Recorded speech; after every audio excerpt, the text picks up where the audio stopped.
ಹಾಗೇನು ಅಂಬೇಡ್ಕರ್ ಅವರ ಫೋಟೋ ಇಟ್ಕೊಳ್ಳಿ ಇಲ್ಲ ಅಂತಲ್ಲ, ಅಥವಾ ಮೂರ್ತಿ ಮಾಡ್ಕೊಳ್ಳಿ. ಬಟ್ ಮೂರ್ತಿ ಫೋಟೋ ಇಟ್ಟು ಅವ್ರು ಏನು ಹೇಳಿದ್ದಾರೆ ಅದನ್ನು ಪಾಲಿಸದೇ ಇದ್ದರೆ ಏನು ಫಲ? ಈ ಗೌತಮ ಬುದ್ಧನ ನಾವು ಪೂಜಿಸಿದ ಗೌತಮ ಬುದ್ಧನ ಹೇಳ್ದೆ ವಿಗ್ರಹಗಳಲ್ಲಿ ಇಡಬೇಡ್ರಪ್ಪ, ಮೂರ್ತಿ ಪೂಜೆ ಮಾಡಬೇಡ್ರಪ್ಪ ಅಂತ ಗೌತಮ ಬುದ್ಧ ಹೇಳಿದ. ನಾವು ಅವನು ಏನು ಹೇಳ್ದೆ ಕೇಳಿಸ್ಕೊಳ್ಳ, ಮೂರ್ತಿ ಇಟ್ಬಿಟ್ಟು ಮುಗೀತು, ಅವನ್ನೆಲ್ಲ ಹೇಳಿದ. ನಾವೊಂದು ರೆಸ್ಪೆಕ್ಟ್ಗಾಗಿ ಆದರೂ ಈಗ ನರೇಂದ್ರ ಮೋದಿ ವರ್ಸಸ್ ಸಿದ್ದರಾಮಯ್ಯ ಅಂತ ಅವರು ಈ ಯಾವುದು ಅಂಬೇಡ್ಕರ್ ವಿಚಾರಕ್ಕೆ ಸಂಬಂಧಪಟ್ಟ ಹಾಗೆ ಧರ್ಮಾಧಾರಿತ ರಿಸರ್ವೇಷನ್ ಇದರ ಬಗ್ಗೆ ಭಾಳ ದೊಡ್ಡ ಏನು ಫೈಟ್ ಆಗ್ತಾ ಇದೆ. ಓಕೆ, ರಾಜಕಾರಣದಲ್ಲಿ ಆಗ್ತಾ ಇರುತ್ತೆ. ಎಲ್ಲ ಬಿಟ್ಟಾಕ್ರಿ, ಇಲ್ಲಿ ಮೋದಿಯವರ ಯಾರು ಇವರು ಅಲ್ಲ, ಯಾರು ಸಿದ್ದರಾಮಯ್ಯನವರು ಅಲ್ಲ. ಆ ತಾಯಿಗೆ 80 ವರ್ಷ ಆಗಿದೆ, ಈ ಸ್ವತ್ತಿಗಾಗಿ ಯಾಕೆ ಬರೆದಾಡಬೇಕು? 75 ವರ್ಷ ಆದ ನಂತರ ಒಂದು ಅಜ್ಜಿ ನಾನೊಬ್ಬ ಹಿರಿಯ ನಾಗರಿಕೆಯಪ್ಪ ನನಗೊಂದು ಮಾಡಿಕೊಡಿ ಅನ್ನೋಂಥದ್ದು ಯಾಕಿಲ್ಲ? ಈಗಲೂ ಕೂಡ ಈ ಅಜ್ಜಿಯ ಮತ್ತೊಬ್ಬರ ಯಾರಾದ್ರು ಬಂದಾಗ ಎಷ್ಟು ದುಡ್ಡು ಕೊಡ್ತೀಯ ಅಂತ ಕೇಳುವಂಥದ್ದು ಆಗೋಗ್ತಾ ಇದೆಯಾ? ಏನು ಮಾಡೋಣ ಇದರ ಬಗ್ಗೆ? ಓಕೆ, ಬನ್ನಿ ಸಂಬಂಧಪಟ್ಟ ಎಲ್ಲರನ್ನು ಕೂಡ ಒಮ್ಮೆ ತೋರಿಸ್ತೀನಿ ನಾನು ನಿಮಗೆ. ಅದಾದ ನಂತರ ಏನು ಅಂತ ಕೇಳೋಣ. ಕಮ್ಮಲಿಂಗೇಗೌಡರು PDO, ಉಮೇಶ್ ತಾಲೂಕ್ ಪಂಚಾಯತ್ ಇಒ, ನೋಂಗ್ಚಾಯ್ ಅಕ್ರಮ್ ಶಾ CO, ಕೃಷ್ಣನಾಯಕ್ ಹೂವಿನ ಹಡಗಲಿ ಶಾಸಕರು, ತುಕಾರಾಮ್ ಬಳ್ಳಾರಿ ಸಂಸದರು, ಜಮೀರ್ ಅಹಮದ್ ಖಾನ್ ಉಸ್ತುವಾರಿ ಸಚಿವರು. ನಮ್ಮ ಪ್ರತಿನಿಧಿ ಸುರೇಶ್ ಚವ್ಹಾಣ್ ಇದೀಗ ನಮ್ಮೊಂದಿಗೆ ನೇರ ಸಂಪರ್ಕದಲ್ಲಿದ್ದಾರೆ. ಸುರೇಶ್, ಈ ತಾಯಿ ಒಂದು ಒಳ್ಳೆ ಕುಟುಂಬದಿಂದ ಬಂದವರ ಥರ ಕಾಣ್ತಾರೆ. ಹೆಂಗೆ ಕುಟುಂಬದಿಂದ ಅಂದರೆ ಯಾರು ಬಂದರೂ ಕೂಡ ಅದನ್ನು ಮಾಡೇ ಮಾಡ್ತೀವಿ. ಅಂದರೆ ಒಂದು ಅಲಕ್ಷಣವಾಗಿ ಒಂದು ಕಾಣ್ತಾರಲ್ಲ, ಒಂದು ನಾಮಾಗಿ ಮೇಲೆ ಹಾಕ್ಕೊಂಡು ಒಂದು ಸ್ನಾನಾಗಿನ ಪರಿಶುದ್ಧವಾಗಿ ನಿಂತು ಇದ್ದಾಗ ನಮಗೇನು ಅನಿಸುತ್ತೆ, ಒಂದು ಸುಸಂಸ್ಕೃತವಾಗಿದ್ದಾರೆ ಅಂತ ಅನಿಸುತ್ತೆ. ಇನ್ನು ಕೆಲವರು ಇರ್ಬೋದು ಪಾಪ ಕಷ್ಟದಲ್ಲಿದ್ದ ಕಾರಣಕ್ಕಾಗಿ ಸಮಟೈಮ್ಸ್ ನಮಗೆ ಗಿಮ್ಮಲ್ಲಿದ್ದವರನ್ನು ನಾವು ಏನು ಹೇಳೋಕ್ಕೆ ಬರೋದಿಲ್ಲ, ಅವರಿಗೆ ವ್ಯವಸ್ಥೆಗಳಿರೋದಿಲ್ಲ, ಹಾಗಾಗಿ ಬಂದಿರ್ತಾರೆ. ಅವರನ್ನು ಕೂಡ ತುಂಬ ಅದ್ಭುತವಾದ ವ್ಯವಸ್ಥೆಗಳನ್ನು ಕೊಟ್ಟರೆ ಫಸ್ಟ್ ಕ್ಲಾಸಾಗಿ ಕಾಣ್ತಾರೆ. ಏನು ಇವರ ಡಿಮಾಂಡು? ಈ ಏನಂತೀವಿ ನಾವು ಆಗ್ತಿರೋ ಪ್ರಾಬ್ಲಮ್ ಏನಿದರ ಬಗ್ಗೆ? ಈ ಸ್ವತ್ತು ಪ್ರಾಬ್ಲಮ್ ಖಂಡಿತವಾಗ್ಲೂ ಕೂಡ ಏನು ಈ ಸ್ವತ್ತು ಕ್ರಾಂತಿಯನ್ನ ರಾಜ್ಯ ಸರ್ಕಾರ ಮಾಡ್ಲಿಕ್ಕೆ ಹೋಗ್ತಾ ಇದೆ ಇಡೀ ರಾಜ್ಯದಲ್ಲಿ. ಅದು ವಿಜಯನಗರ ಜಿಲ್ಲೆಯಲ್ಲಿ ಮನೆಗೆ ಈ ಸ್ವತ್ತನ್ನ ತಲುಪಿಸತಕ್ಕಂತಹ ಕಾರ್ಯಕ್ರಮವನ್ನ ಮಾಡ್ತಾರೆ. ಅರ್ಜಿಗಳು ಕರೆಕ್ಟ್ ಆಗಿದ್ರೆ ನಾವು ಮನೆಗೆ ಬಂದು ನಿಮ್ಮ ಮನೆಗೆ ಈ ಸ್ವತ್ತು ಬರುತ್ತೆ ಅಂತಕ್ಕಂಥದ್ದನ್ನ ಹೇಳ್ತಾರೆ. ಹಳ್ಳಿ ಭಾಗದಲ್ಲಿ ಈ ಸ್ವತ್ತು ಅಂತ ಕೇಳ್ತಾರೆ, ಪಟ್ಟಣ ಪ್ರದೇಶದಲ್ಲಿ ಫಾರ್ಮ್ ನಂಬರ್ 3 ಅಂತ ಹೇಳ್ತಾರೆ. ಆದ್ರೆ ವಿಜಯನಗರ ಜಿಲ್ಲೆಯ ಹೂವಿನಹಡಗಲಿಯ ಹಿರೇಹಡಗಲಿ ಗ್ರಾಮದ ಏನು ಸಂತೆ ಬಜಾರ್ನ 2ನೇ ವಾರ್ಡ್ನ ನಿವಾಸಿ ಇದ್ದಾರೆ ಪಾರ್ವತಮ್ಮ. ಇವರು ತಲೆತಲಾಂತರದಿಂದ ಇವರಿಗೆ ದಾಖಲಾತಿ ಇದೆ. ಅದರ ಜೊತೆಗೆ ಮನೆಯ ಮುಂದೆ ಒಂದಿಷ್ಟು ಜಾಗ ಕೂಡ ಏನಿದೆ, ಮನೆಯ ಬಳಿ ಕೂಡ ಜಾಗ ಇದೆ. 80 ವರ್ಷದ ಈ ಅಜ್ಜಿಗೆ ಈ ಸ್ವತ್ತನ್ನ ಕೊಡ್ಲಿಕ್ಕೆ ಆಗ್ತಾ ಇಲ್ಲ ಅಂತಕ್ಕಂತಹ ಒಂದು ಆರೋಪ ಇದೆ. ಧರಣಿಯನ್ನು ಕೂಡ ಮಾಡಿದಾಳೆ ಈ ಅಜ್ಜಿ, ಪಾರ್ವತಮ್ಮ ಅಂತಕ್ಕಂಥ ಅಜ್ಜಿ. ಇದಕ್ಕೆ ಸಂಬಂಧಪಟ್ಟಂಗೆ ಅಧಿಕಾರಿಗಳಿಗೆ ಕೇಳಿದ್ರೆ ಅದಕ್ಕೆ ಸಂಬಂಧಪಟ್ಟಂತಹ ಕರೆಕ್ಟ್ ಆದಂತಹ ದಾಖಲಾತಿಗಳು ನಮ್ಮ ಬಳಿ ಇಲ್ಲ ಅಂತಕ್ಕಂಥ ಮಾತನ್ನ ಅವ್ರು ಹೇಳ್ತಾರೆ. ಆದ್ರೆ ಅಜ್ಜಿ ಹೇಳ್ತಕ್ಕಂಥದ್ದು ನನ್ನ ಬಳಿ ಎಲ್ಲಾ ದಾಖಲಾತಿಗಳಿದ್ದಾವೆ ಅಂತಕ್ಕಂಥದ್ದನ್ನ ಅಜ್ಜಿ ಅವರು ಪ್ರದರ್ಶನವನ್ನು ಮಾಡ್ತಾರೆ. ಇಲ್ಲಿ ಎಲ್ಲೋ ಒಂದ್ ಕಡೆ ಏನು ಕರೆಕ್ಟ್ ಆಗಿ ಬಡವರಿಗೆ ಮುಟ್ಟಬೇಕಾದಂತಹ ಏನು ಸರ್ಕಾರದ ಕೆಲಸಗಳೇನಿದಾವೆ ಆ ಕೆಲಸಗಳು ಕರೆಕ್ಟ್ ಆಗಿ ತಲುಪ್ತಾ ಇಲ್ಲ ಅನ್ನೋದಕ್ಕೆ ಇದು ಒಂದು ನಿದರ್ಶನ ಅಂತಾನೆ ಹೇಳ್ಬೋದು. ಜಯಪ್ರಕಾಶ್, ಓಕೆ, ಥ್ಯಾಂಕ್ ಯು ನಿಮ್ಮೆಲ್ಲರ ಅಪ್ಡೇಟ್ಸ್ಗಾಗಿ. ಮತ್ತೊಮ್ಮೆ ಸಂಬಂಧಪಟ್ಟವರ ಗಮನಕ್ಕೆ ಇದನ್ನು ತರ್ತಾ ಇದ್ದೀನಿ. 2ನೇ ಸ್ಟೋರಿಗೆ ಹೋಗೋಣ. ಈಗೊಂದು ಬ್ರೇಕ್ ಆದ ನಂತರ ಸೂಪರ್ 3ಯಲ್ಲಿ ಮತ್ತೊಂದು ಸ್ಟೋರಿ. ಓಕೆ, PDO ರೆಡಿ ಇದ್ದಾರಂತೆ, ಬನ್ನಿ ಅದನ್ನು ಕೇಳಿಬಿಡ್ತೀನಿ ಏನು ಅಂತ.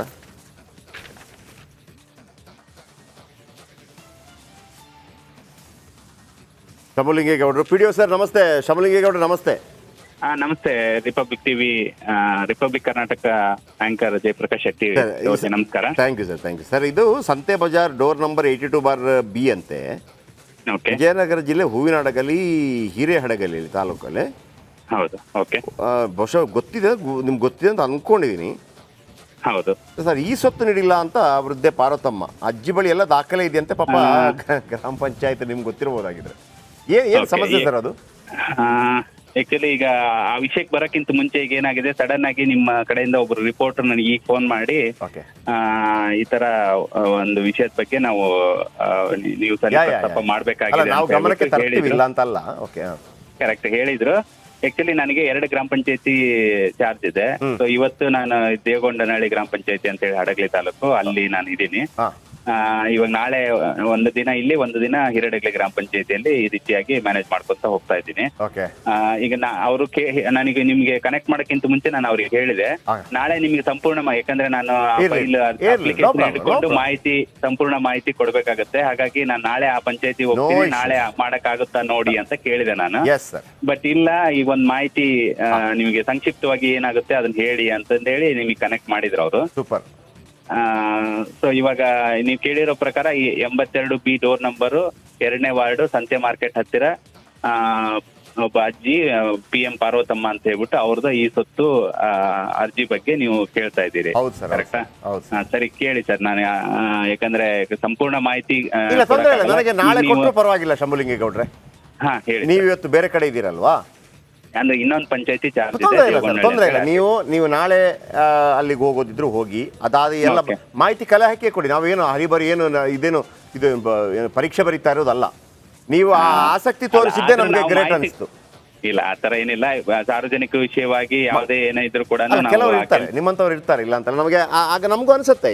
ಸರಿ, ಈಗ ನಮ್ಮ ಉದ್ದೇಶ ಆದ್ರೇನು, ನಾವು ಮೀಡಿಯಾದಲ್ಲಿ ಮಾಡ್ತಿರೋದೇನು, ಯಾರಿಗಾದ್ರೂ ಒಂದು ಹೆಲ್ಪ್ ಆಗುತ್ತೆ ಅಂತ ಹೇಳುವಾಗ ಅದನ್ನ ಮಾಡದೇ ಇದ್ದಾಗ ಮಾಡೋರನ್ನ ಕೇಳಿದಾಗ ಅನೇಕರಿದ್ದಾರೆ. 6,000 ಗ್ರಾಮ ಪಂಚಾಯತಿಯಲ್ಲಿ ಒಂದು 4,500 5,000 PDOಗಳು ಕೂಡ ಅದ್ಭುತವಾಗಿ ಕೆಲಸ ಮಾಡಿ, ನಾನು ಕೆಲವು ಮಡಿಕೇರಿಯಲ್ಲಿ ಕೆಲವು ಸ್ಟೋರಿ ಮಾಡಿದ್ದೀನಿ. PDO ಆಗಿದ್ದವರು ಗಾರ್ಡನ್ನೇ ರೆಡಿ ಮಾಡಿಬಿಟ್ಟಿದ್ದಾರೆ, ಮುಂದ್ಗಡೆ ಗಾರ್ಡನ್ PDO. ನಾವು ಕೂಡ ಆ ತರದ ವಿಷಯಗಳು ನೋಡಿದಾಗ ನಮ್ಗೊಂದು ಇನ್ಸ್ಪಿರೇಷನ್ ಆಗುತ್ತೆ. ಖಂಡಿತ.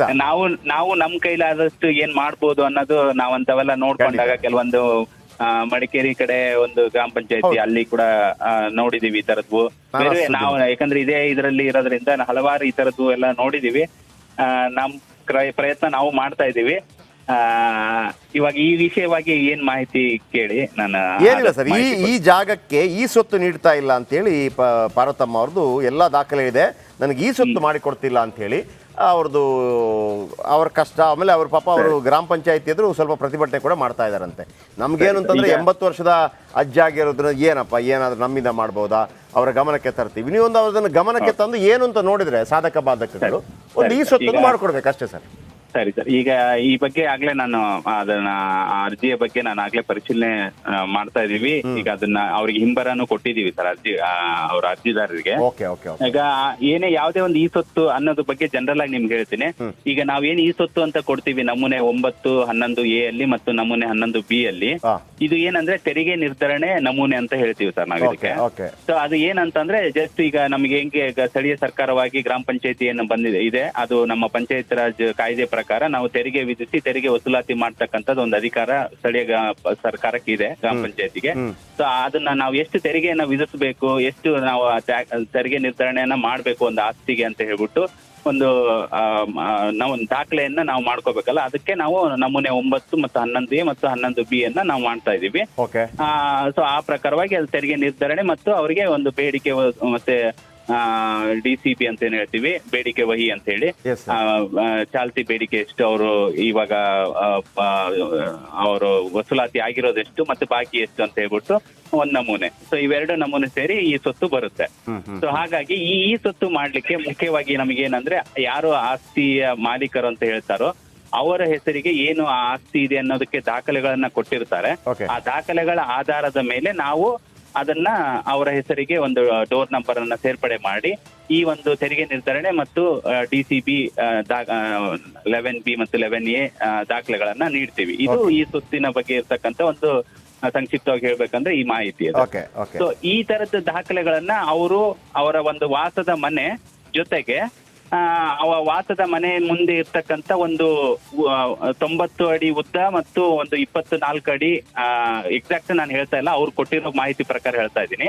90 ಅಡಿ ಉದ್ದ 24 ಅಡಿ ಅಗಲ ಇರ್ತಕ್ಕಂಥ ಒಂದು ಮುಂದೆ ಮನೆ ವಾಸದ ಮನೆ ಮುಂದೆ ಇರ್ತಕ್ಕಂಥ ಖಾಲಿ ಜಾಗದ ಸಮೇತ ನಮಗೆ ನಮ್ಮ ಒಂದು 82B ಡೋರ್ ನಂಬರ್ಗೆ ಆ ಅಳತೆಯನ್ನ ನಮೂದಿಸಿ ನಮಗೆ ಈ ಸೊತ್ತನ್ನ ಕೊಡಿ ಅಂತ ಹೇಳ್ಬಿಟ್ಟು ಒಂದು ಅರ್ಜಿಯನ್ನು ಸಲ್ಲಿಸಿದಾರೆ ಸರ್ ಈಗ ಅವರು. ಆದ್ರೆ ಈಗ ಏನು ಮನೆ ಮುಂದೆ ಇರ್ತಕ್ಕಂಥ ಖಾಲಿ ಜಾಗ ಏನಿದೆ ಆ ಜಾಗದ ಬಗ್ಗೆ ಯಾವುದೇ ರೀತಿಯಾದ ಒಂದು ದಾಖಲೆಗಳನ್ನ ಅದು ಅವ್ರ ಹೆಸರಲ್ಲಿ ಇದೆ ಅಂತ ಹೇಳ್ಬಿಟ್ಟು ಅವರು ಸಲ್ಲಿಸಿರೋದಿಲ್ಲ ಸರ್. ಹಾಗಾಗಿ ಅದನ್ನೇ ನಾವು ಹಿಂಬರವನ್ನ ಕೊಟ್ಟು ಈ ರೀತಿ ನೀವು ಈ ಜಾಗವನ್ನ ನೀವು ನಿಮ್ಮ ಹೆಸರಿಗೆ ಇದೆ ಅಂತ ಹೇಳ್ಬಿಟ್ಟು ದಾಖಲೆಗಳನ್ನ ಕೊಟ್ರೆ ಅದನ್ನ ಸೇರಿ ನಾವು ಈ ಸೊತ್ತು ಮಾಡ್ತೀವಿ. ಇಲ್ಲಾಂದ್ರೆ ನೀವ್ ಏನೀಗ ಅನುಭೋಗದಲ್ಲಿ ಇದ್ದೀರಿ, ವಾಸದ ಮನೆ ಈಗ ಬಹಳಷ್ಟು ವರ್ಷಗಳಿಂದ ನಿಮ್ಮ ನಾವು ಹಿಂದಿನ ಪೀಳಿಗೆಯವರಿಂದ ಪಿತ್ರಾರ್ಜಿತವಾಗಿ ನೀವೇನು ವಾಸ ಇದ್ದೀರಿ ಆ ಮನೆಯ ಅಳತೆ ಏನಿದೆ ಆ ಅಳತೆ ಪ್ರಕಾರ ನಾವು ನಮೂದಿಸಿ ಆ ಅಳತೆಗೆ ತಕ್ಕ ಹಾಗೆ ತೆರಿಗೆ ನಿರ್ಧರಣೆಯನ್ನ ನಾವು ಮಾಡಿ ನಿಮಗೆ ನಮೂನೆ 9 ಮತ್ತು 11 ಕೊಡ್ತೀವಿ ಅಂತ ಹೇಳ್ಬಿಟ್ಟು ಈಗಾಗಲೇ ಹಿಂವರವನ್ನು ಕೊಟ್ಟಿದ್ದೀವಿ ಸರ್ ನಾವೀಗ. ಇಷ್ಟು ಮಾಹಿತಿ ಇದೆ ಸರ್ ಇದ್ರ ಬಗ್ಗೆ. ಸರಿ ಅದೊಮ್ಮೆ ನೋಡಿ. ಆಮೇಲೆ ಯಾವುದು ಕೂಡ ನಾವು ಕಾನೂನು ವಿರುದ್ಧವಾಗಿ ಅಥವಾ ವಿಪರೀತವಾಗಿ ಅಂತ ಅಲ್ಲ, ಒಮ್ಮೊಮ್ಮೆ ಇರುತ್ತಲ್ಲ, ಓಕೆ ಇದೆಲ್ಲ ಈಗ ವಕ್ಫ್ ಬಂದಾಗಲೂ ಒಂದು ಅದಕ್ಕೆ ಅವಕಾಶ ಇದೆ, ಯಾಕಂದರೆ 70 ವರ್ಷಗಳಿಂದ ಅಲ್ಲಿ ಇದ್ದಾರೆ ಅಂತ ದಾಖಲೆಗಳಿದ್ರೆ ಅದು ಕೊಡ್ಬೋದು, ಈ ಥರ ಇರ್ತಲ್ಲ. ದಯವಿಟ್ಟು ಒಂದು ನೋಡಿ ಸರ್. ಬಟ್ ನೀವು ನಿರರ್ಗಳವಾಗಿ ಇದರ ಬಗ್ಗೆ ಹೇಳಿದಾಗ ಅನೇಕರಿಗೆ ಈ ಸುತ್ತು ಬಗ್ಗೆ ಕೂಡ ಕೆಲವು ಮಾಹಿತಿಗಳನ್ನು ಕೊಟ್ಟು ಶಮಲಿಂಗೇಗೌಡರೆ ಥ್ಯಾಂಕ್ ಯು ವೆರಿ ಮಚ್. ನಿಮ್ಮಿಂದ ಈ ಕೆಲಸ ಆಗಬಹುದು, ಆ ತಾಯಿಗೆ ಒಂದು ಸಿಗಬೇಕಾದಂತಹ ನ್ಯಾಯ ಸಿಗುತ್ತೆ ಅನ್ನೋಂಥ ವಿಶ್ವಾಸ. Thank you very much sir. ನೋಡಿ ಎಷ್ಟು ಚೆನ್ನಾಗಿ ಮಾತಾಡೋದು ಶಮಲಿಂಗೇಗೌಡ. ನಾವು ಈ ತಾಯಿಯ ಒಂದು ಸ್ಟೋರಿ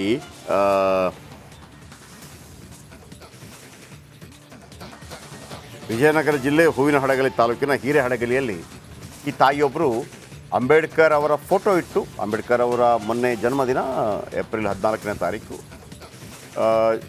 ಫೋಟೋ ಇಟ್ಟು ಅಲ್ಲಿ ಪ್ರತಿಭಟನೆ ಮಾಡ್ತಾರೆ. ಈ ಸ್ವತ್ತು ಮಾಡಿಕೊಡಿ ಅಂತೇಳಿ ನಾವು ಸಂಬಂಧಪಟ್ಟ ಪಿ ಡಿ ಅವರ ಗಮನಕ್ಕೆ ಅದನ್ನು ತಂದಿದ್ದೀವಿ. ಶೀಘ್ರವೇ ಅಜ್ಜಿಗೆ ಈ ಸ್ವತ್ತು ಮಾಡಿ ಕೊಡ್ತೇವೆ ಅಂತ ಹೇಳಿದ್ದಾರೆ. ಆಮೇಲೆ ಅದರ ಸಾಧಕ ಬಾಧಕಗಳ ಬಗ್ಗೆ ಕೂಡ ಹೇಳಿದ್ದಾರೆ. ನಾವು ಕಾನೂನನ್ನು ಮೀರಿ ಹೋಗಿ ಅಂತ ಹೇಳ್ತಾ ಇಲ್ಲ, ಆದರೆ ಒಂದು ಕಾನೂನು ಅಂತಿರುತ್ತೆ. ಹೆಂಗೆ ಅಂತಂದರೆ ಮಹಾತ್ಮ ಗಾಂಧಿ ಒಂದು ಮಾತನ್ನು ಹೇಳಿದ್ರಂತೆ, ಒಂದು ವೇಳೆ ಕಾನೂನಿನಲ್ಲಿ ಶ್ರೀಮಂತ ಮತ್ತು ಬಡವ, ಅತೀ ಬಡವ ಒಬ್ಬ ಶ್ರೀಮಂತ, ಕಾನೂನು ಪ್ರಕಾರ ಹೋದರೆ ಬಡವನಿಗೆ ನ್ಯಾಯ ಸಿಗ್ತಾ ಇಲ್ಲ, ಶ್ರೀಮಂತಂದೇ ಎಲ್ಲ ಸರಿ ಇದೆ, ಶ್ರೀಮಂತನಿಗೆ ಸಿಗಬೇಕು ನ್ಯಾಯ ಅಂತಿರುತ್ತೆ. ಆದರೂ ಒಂದು ಮಾನವೀಯತೆ ದೃಷ್ಟಿಯಿಂದ ಇಲ್ಲಪ್ಪ ನಿನಗೆ ಬೇಕಾದಷ್ಟಿದೆ, ಇವನಿಗೇನಾದರೂ ಒಂದು ಮಾಡಿಕೊಡು ಅನ್ನುವಂಥ ಮನೋಭಾವ ಬರಬೇಕು ಅಂತ. ನಮಗೆ ಗೊತ್ತಿರ್ಬೋದು ಸಮ್ಟೈಮ್ಸ್ ಅದು ಅಲ್ಲಿಗೆ ಹೋಗ್ತಾರಪ್ಪ ಇಲ್ಲಿಗೆ ಹೋಗ್ತಾರಪ್ಪ ಅಂತ ಇರುವಾಗ 80 ವರ್ಷದ ಅಜ್ಜಿ ಅವ್ರ ಮಗ ಇಲ್ಲಮ್ಮ ನೀವು ಒಂದು ಮಾಡ್ಕೊಳ್ಳಿ ಅಂತ ಒಂದು ಇರುತ್ತಲ್ವ. ಈಗ 70 ವರ್ಷದವರೆಗೆ 80 ವರ್ಷದವರೆಗೆ ಈ ತಂಬು ಇಂಪ್ರೆಷನ್ ಬಂದಿಲ್ಲ ಅಂದರೆ ಅದಕ್ಕೆ ಬೇರೆ ಏನಾದರೂ ವ್ಯವಸ್ಥೆ ಮಾಡಿ ಅಂತ ನಾವು ಹೇಳಿದ್ವಲ್ವ. ಕೆಲವರು ಬರೋದಿಲ್ಲ ಪಾಪ, ಕೆಲಸ ಮಾಡಿ ಸೌದೋಗಿರ್ತದೆ, ಅಕ್ಕಿಗೆ ಬೇಕಾಗಿ ತಂಬು ಇಂಪ್ರೆಷನ್ ಇಲ್ಲ ಹೋಗಿ ಅಂತ ಹೇಳೋಕ್ಕಾಗತ್ತಾ?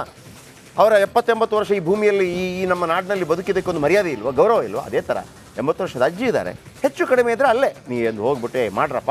ಈಗ ನಮಗೊಮ್ಮಿರುತ್ತೆ, ನಾನೇನು ರೀ ಅವನಿಗೆ ಹೈರಾರ್ಕಿ ಅವನಿಗೇನು ಫೋನ್ ಮಾಡಿ ಕೇಳೋದು, ಏನು ತಪ್ಪಿಲ್ಲ ಸರ್, ಇದನ್ನು ಮಾಡಿಕೊಡಿ ಸರ್, ನಾನು ಹಿಂಗೆ ಮಾತಾಡ್ತಾ ಇದ್ದೀನಿ, ಏನು ತಪ್ಪಿದೆ, ಅದನ್ನು ಮಾಡಿಕೊಡಿ ಅಂತ ಕೇಳ್ತಾ ಇದ್ದೀನಿ. ಆಗತ್ತೆ ಅನ್ನೋಂಥ ವಿಶ್ವಾಸ ನಮಗಿದೆ. ಇದು ಇವತ್ತಿನ ಸೂಪರ್ 3. ನಾಳೆ ಮತ್ತೆ ಸಿಗೋಣ. ನಮಸ್ಕಾರ.